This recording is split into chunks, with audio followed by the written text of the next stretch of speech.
Hello students, I am Anita. आज हम chapter discuss कर रहे हैं, चैप्टर 9 ग्लोबलाइजेशंस। देखिए, ग्लोबलाइजेशंस क्या होता है, इसके बारे में हमारा कॉन्सेप्ट है और हमारी इससे पुरानी काफ़ी सारी हमने इस पर वीडियो बना चुके हैं और ये हमारा नया चैप्टर है क्लास 12 का in political science. The concept of the globalization. देखिए, इसमें क्या है कि ये वैश्वीकरण की अवधारणा क्या है। Janardan work in a call center. He leaves at the evening for the work.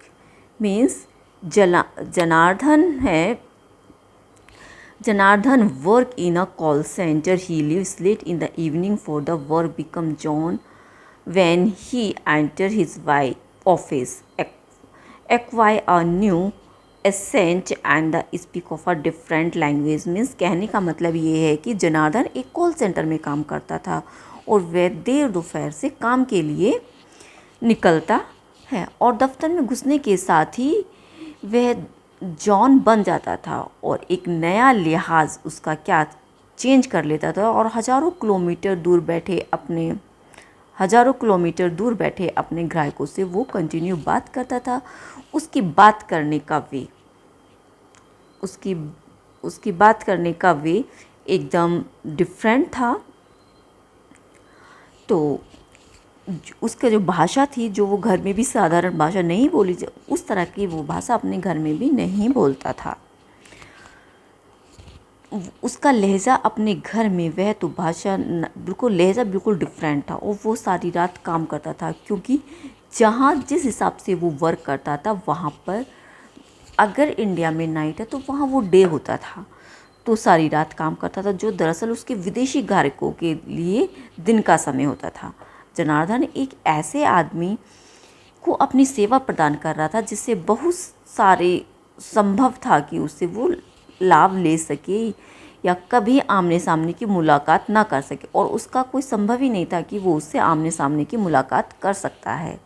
यही उसकी दिनचर्या थी। जनार्दन की छुट्टियां भी भारतीय कैलेंडर से नहीं होती थी, उसकी छुट्टियां अमेरिका के कैलेंडर से मेल खाती थी क्योंकि उसके ग्राहक वहीं रहते थे।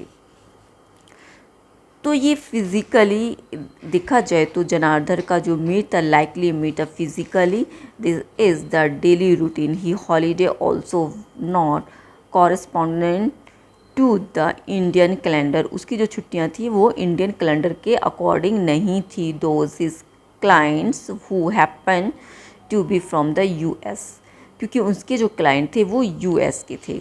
अब बात आती है रामधारी।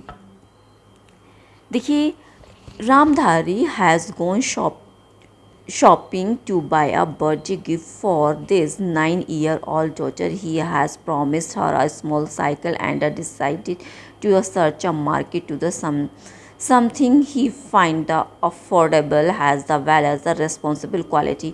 मीन्स कहने का मतलब यह है कि अपनी 9 वर्षीय बेटी का जन्मदिन का उपहार देने के लिए रामधारी बाजार गया था। उसने अपनी बेटी को एक प्रॉमिस किया हुआ था कि वो उसको साइकिल देगा। उसने अपनी बेटी को एक छोटी सी साइकिल उपहार में देने का वादा किया था और रामधारी ने बाज़ार में जाकर वहाँ पर साइकिल ढूंढने का फैसला किया। उन्होंने साइकिल ढूंढी, परंतु जो कीमत थी उसकी जेब से मेल खाती नहीं थी, यानी कि उसके अकॉर्डिंग नहीं थी, और वो कुछ उम्दा क्वालिटी भी वो चाह रहा था। उसने आखिरकार एक साइकिल को ख़रीदा जो बनी तो चीन में थी लेकिन बिक कहाँ रही थी, वो इंडिया में बिक रही थी। तो इस प्रकार की जो साइकिल की कीमत रामधारी की जेब के मुताबिक थी, यानी कि उसके अकॉर्डिंग वो उसे परचेस कर सकता था, उसकी पॉकेट अलाउ कर सकती थी। क्वालिटी भी अच्छी थी, रामधारी ने इसे खरीदने का फैसला भी कर लिया था। और कि लास्ट ईयर उसने अपनी बेटी की जिद पर उसको रामधारी ने बारबी डॉल भी खरीद कर दिया था, जो कहाँ पर बना हुआ था, संयुक्त राज्य अमेरिका में बना था और भारत में बिक रही थी। अब नेक्स्ट आता है Sarika. Sarika is a first generations learner who has done remarkable well through out her school and the college life by working very hard. She now has an opportunity to the take on a job and begin an independent career. Means we can say कि सारिका अपने परिवार में पहली ऐसी लड़की, शिक्षित लड़की थी जिसने कठिन मेहनत के बलबूते पर क्या किया। उसने कॉलेज में वह हमेशा फर्स्ट आती थी और नौकरी करने और स्वतंत्रता से अपना कैरियर की शुरुआत करने के अवसर भी उसको मिले थे। और ऐसे अवसर बार बार उसके परिवार में महिलाओं में सोच भी नहीं सकते, ऐसे अवसर थे कि उसके परिवार में जो कल्चर था वहाँ का वो सोच भी नहीं सकते थे। बट सारिका के जो रिश्तेदारों में कुछ इस तरह की नौकरी का विरोध भी कर रहे थे, परंतु सारिका एक ऐसी दृढ़ लड़की थी, आखिरकार यह नौकरी करने का फैसला उसने किया और उसकी पीढ़ी के नौजवान के सामने नए अवसर मौजूद हैं। अब यहाँ बात आती है ऑल दिस एग्जाम्पल इलस्ट्रेट में से कहने का मतलब है कि एक पहलू दिखाता है कि इसमें वैश्वीकरण के एक नए पहलू दिखाते हैं कि जो एग्ज़ाम्पल है जनार्दन, सेवाओं का जो एक ग्लोबलाइजेशंस की जो हिस्सेदारी कर रहा है। देखिए रामधारी जन्मदिन के लिए, बर्थडे के लिए उसने उपहार खरीदा और उससे हमें विश्व के एक भाग से दूसरे भाग में वस्तुओं की आवाजाही का पता चलता है। ग्लोबलाइजेशंस किया है कि देखिए रामधारी ने क्या खरीदा, उसने गिफ्ट खरीदा था अपनी बेटी के बर्थडे के लिए। और Janardan was participate in the globalization to service, और वो एक जगह बैठकर मीन्स इंडिया में बैठकर दूसरी कंट्री में अपने जो एक डेवलपिंग कंट्री है वो डेवलप्ड कंट्री को अपनी सेवाएं दे रहा था। और रामधारी ने से ये पता चलता है कि एक दूसरी जगह जो वस्तु बन रही है वो इंडिया में या उस जगह पर उसको आवाजाही का एक अच्छा कम्युनिकेशन, एक अच्छा साधन इससे पता चलता है। नेक्स्ट आता है कि मोमेंट्स की about the moment the communicates from one part of the world another. अब बात आती है कि भाई इस तरह से रामधारी आवाजाही की मतलब कि और फिर आती है कि इससे पता चलता है कि वस्तुओं का आवाजाही अच्छे से लेन देन चल रहा है। सारिका के सामने क्या आता है, जीवन मूल्य के बीच दुविधा की स्थिति आती है। वह दुविधा क्या थी, उसको अपॉर्चुनिटी के कारण, वो दुविधा कैसे, अपॉर्चुनिटी के कारण जो उसके परिवार की जो लेडीज़ थी, महिलाएं थी, उनको उपलब्ध नहीं थी, लेकिन सारिका को ये थी। आज भी एक सच्चाई है कि इस बात की सच्चाई है कि जिन्हें व्यापक स्वीकृति मिल रही है, कि एक्सेप्टेशन मिल रही है,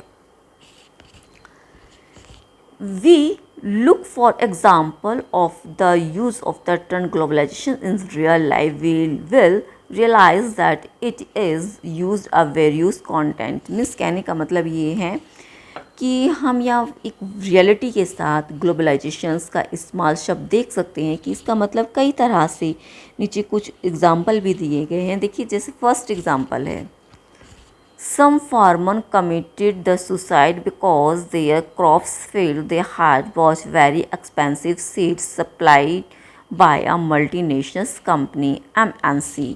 मीन्स फसल के मारे जाने से कुछ किसानों ने आत्महत्या कर ली। क्यों? क्योंकि किसान ने एक बहुराष्ट्रीय कंपनी से बड़े महंगे बीज खरीदे थे। यूरोप स्थित एक बड़ी और अपनी प्रतियोगी कंपनी को एक भारतीय कंपनी ने खरीद लिया था। समझ आ रहा है ना स्टूडेंट्स, कितनी क्लियर चीज़ें हैं कि एक Indians company brought a major rivals company based in Europe dispute protect by the some of the current owner. Means जो एक कंपनी है, प्रतियोगी कंपनी जो उसे कॉम्पिटिशन्स कर रही है, एक भारतीय कंपनी ने खरीद लिया, जबकि खरीदी गई कंपनी थी वो क्या थी, एक मालिक से इस खरीदारी का विरोध कर रहे थे, जबकि वो उसका अपोजिशंस में थे।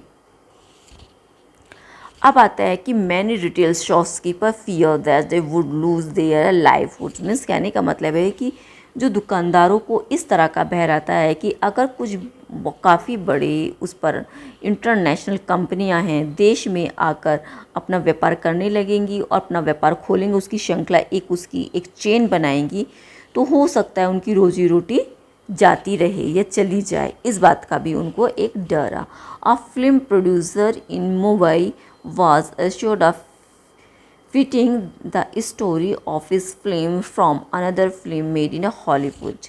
मीन्स कहने का मतलब यह है कि फिल्म के एक फिल्म निर्माता पर आरोप लगे हैं कि जो उसने हॉलीवुड में बनी एक फिल्म की कहानी उठाकर अपनी फिल्म में डाली थी। ये एक बार ऐसा हुआ था। अब बात आती है कि जो हम कह सकते हैं कि वेस्टर्न क्लोथ्स, कुछ जगह ऐसा है कि वेस्टर्न क्लॉथ्स कॉलेजों में पहनना मना होता है। उग्रवादी संगठन इस पर धमकी देते हैं और छात्राओं को इस तरह से वेस्टर्न क्लॉथ्स के लिए भी बैन करते हैं।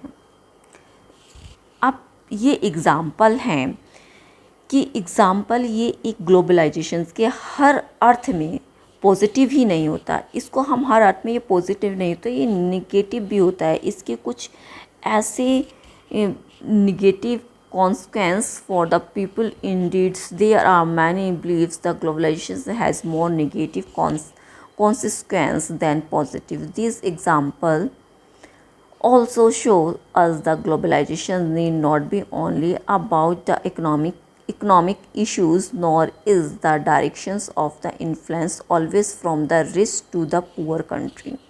ऐसा नहीं है कि भाई इसका एग्ज़ाम्पल ये भी है कि ऐसा नहीं है कि जो रिच कंट्री है वो ही पुअर कंट्री को सुविधाएं दे सकती है। इंडिया एक डेवलपिंग कंट्री है, उसने डेवलप कंट्री को अपनी सर्विस दी एक जगह बैठे हुए दूसरी जगह।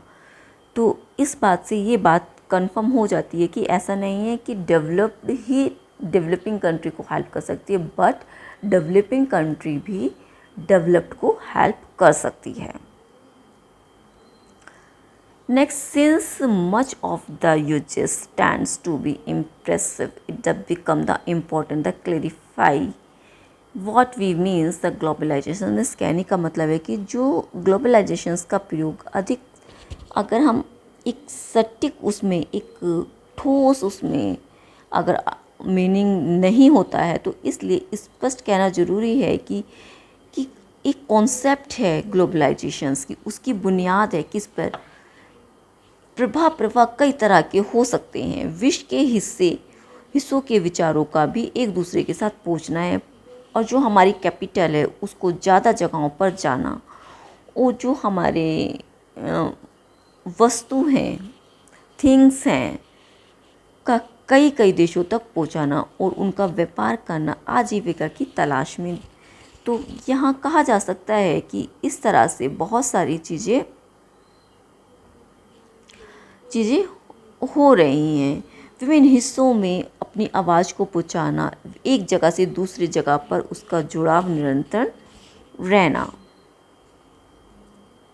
तो means globalization is the multidimensional concept कि एक ये कहना चाहिए एक बहुआयामी मल्टी डायमेंशनल मीन्स एक बहुआयामी कॉन्सेप्ट है कि जो पॉलिटिक है हमारी और आर्थिक, इकोनॉमिक एंड कल्चरल जो अवतार है हमारा, राइट, समझ रहे हैं ना आप मैं क्या कहना रही। Culture manifestations and these must be adequately. तो हम कह सकते हैं कि किस तरह से हमारा संस्कृति के बीच ठीक भेद किया जा सकता है, और ये भी ये मानना कोई गलत बात नहीं होगी जो हमारा ग्लोबलाइजेशन केवल आर्थिक यानी कि एक आर्थिक रूप से ठीक उसी तरह से मान लेना भी कोई भूल नहीं होगी कि वैश्वीकरण हमारा यानी कि ग्लोबलाइजेशन एकदम सांस्कृतिक तरह से हो रहा है। और कुछ सोसाइटी अगर देखा जाए तो वहाँ पर और वहाँ की सोसाइटी के हिस्सों को बाकी हिस्सों की अपेक्षा ज़्यादा प्रभावित कर रहा है। कई जगह ऐसी भी देखी गई हैं, परंतु ये ज़रूरी नहीं है, ये नहीं कहा जा सकता कि ग्लोबलाइजेशन ये है, इसका पॉजिटिव और नेगेटिव थॉट्स नहीं होते, इसके दोनों ही थॉट्स होते हैं। स्टूडेंट्स, हमने ये अच्छे से पढ़ा है और इसके हम ग्लोबलाइजेशन के जो प्रभाव के बारे में मेनली तरह से निष्कर्ष निकालने में हम कोई परहेज़ नहीं करना चाहिए, और हम क्या परहेज़ करते हैं, बट ऐसा नहीं है, इसके बहुत सारे नेगेटिव पॉजिटिव दोनों ही थॉट्स होते हैं और इस पर हमें विचार करना चाहिए, और यही ट्रुथ है। तो नेक्स्ट हम केस के बारे में पढ़ेंगे ऑफ ग्लोबलाइजेशंस की क्या कारण है, केसेस क्या हैं, नेक्स्ट टॉपिक के साथ।